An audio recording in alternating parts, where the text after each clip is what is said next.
नमस्कार. मी दत्तात्रय महादेव मांडवकर, पेढे परशुराम कुंभारवाडी, तालुका चिपळूण, जिल्हा रत्नागिरी. जय शिवराय, जय महाराष्ट्र.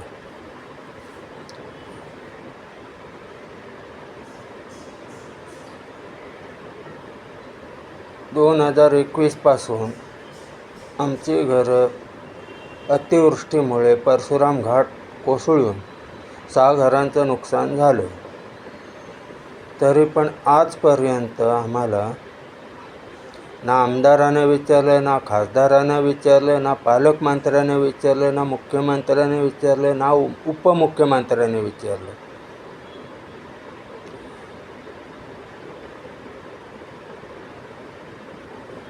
यांचं लक्ष आहे की नाही? 5 वर्षात अधिवेशन किती झाले? त्याच्यातल्या एकाला पण कधी आठवण झालेली नाही आहे.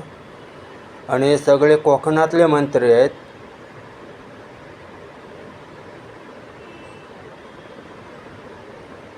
म्हणजे 5 वर्षामध्ये अधिवेशन किती झाले?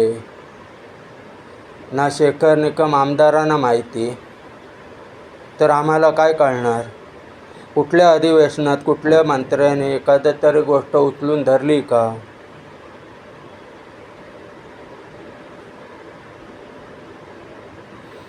खासदारांनी नारायण राणे यांनी कुठली गोष्ट उचलून धरली का किंवा विचारलं का?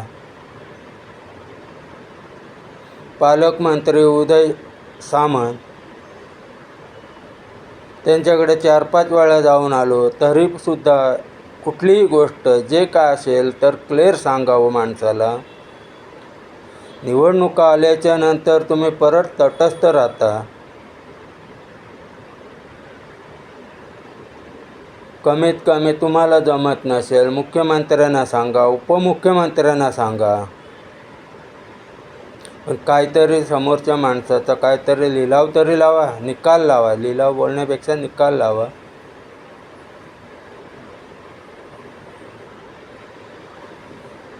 म्हणजे वर्षानुवर्षे तुम्ही मंत्री होणार, पालकमंत्री होणार, खासदार होणार, पुढे मुख्यमंत्री पण व्हाल किंवा पंतप्रधान व्हाल. तुम्ही ज्या क्षेत्रातून निवडून जाता त्यांना काय किंमतच नाही का मतदारांना?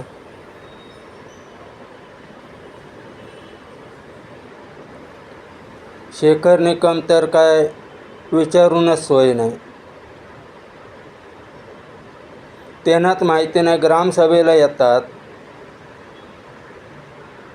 चिपळूण तालुक्याचे आमदार आहेत, ते ग्रामसभेला येतात, पण त्यांनाच माहिती नाही नक्की काय झालंय ते. आम्ही कोणाकडे दाद मागायची?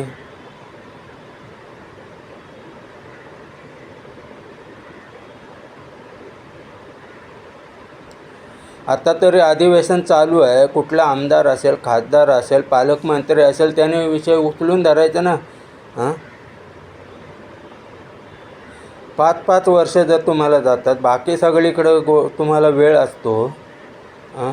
5 ते 6 घरं गेलेले आहेत.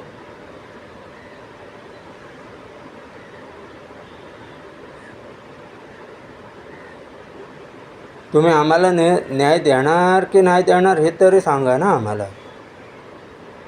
का याच्यासाठीच तुम्ही मुख्यमंत्रीने, उपमुख्यमंत्री, आमदार, खासदार होता? जनतेला दिशाभूल करण्यासाठी. उद्या जनता बोलली की नंतर बोलता की मग हे आम्हाला बोललं, त्याच्याकडं क्रॉसिंग राहा, त्याच्याकडं क्रॉसिंग राहा. अरे जेव्हा तुम्हाला जेव्हा आमदारपद गेलं होतं, 2-2 वेळा आमदारपद गेलं होतं, आता तरी कमीत कमी करा काहीतरी. निवडून आलेत ना. कुठल्या कोकणातल्या आमदार, खासदार किंवा पालकमंत्र्यांनी अधिवेशनात कुठली आमचे तर सोडात, पण कोकणातल्या कुठल्या बाजू मांडलेत का? आज 5 वर्ष बघतोय. कारण का ह्यांनाच जर पडलेली नसेल तर आमचा कसा कोण विचार करणार?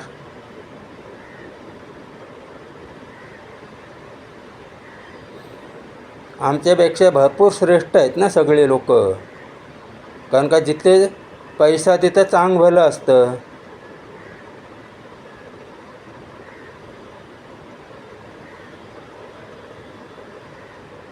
आता तर अधिवेशन चालू आहे ना, हिवाळी पावसाळी उन्हाळी काय अधिवेशन असतात तुमचे. त्याचे एकदा पण तुमचे तोंड उघडत नाहीत की काय. आणि ज्या आमदाराला आपल्या मतदारसंघात काय होतं काय नाही ते जर माहिती नसेल तर काय आम्ही आठवण करून द्यायची, त्यांच्या कार्यकर्त्यांनी सांगावा. त्यांचे कार्यकर्ते पण आमच्या ह्याच्यातलेच आहेत ना, समाजातले आहेत, वाडीतले आहेत, भावकीतले आहेत. का त्यांना फक्त तुकडे टाकून आता बोलू नये पण उद्या परत बोलाल की हे वेडा वाकडा बोलला म्हणून. त्यांना पण काय तुकड्यांवर पाळता पोचता की काय.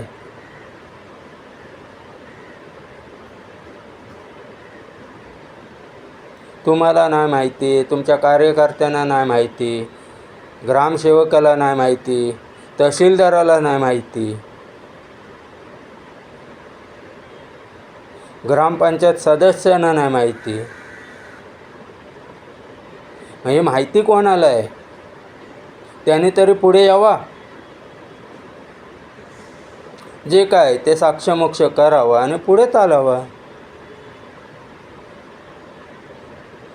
आमच्यामुळे तुम्हाला जर काय कमी जास्त वाटत असेल तर ते सिद्ध करून दाखवा.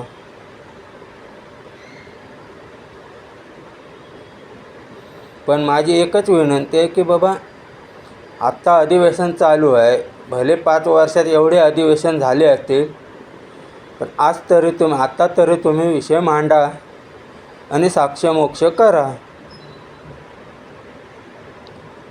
हा जो निधी जाणार आहे कुठल्या गोष्टीत, तो काय तुमच्या खिशातला जाणार आहे की सरकारचा जाणार आहे की जनतेचा जाणार आहे ते पण सांगा आम्हाला. एवढं आमच्याकडे दुर्लक्ष का करता तुम्ही. मी एवढाच बोलून इथेच भाषण संपवतो आणि याच्यावर विचार करावा. नसेल तर नाही सांगावं, असेल तर हो सांगावं. विषय सोडून देतो. नंतर परत मी पुढच्या क्लिप टाकणारच आहे. हे फक्त माझी सुरुवात आहे म्हणून आपलं तेवढंच बोललो. वेडावाकडा बोललो असेल माफ करा, पण आम्हाला न्याय द्या काहीतरी.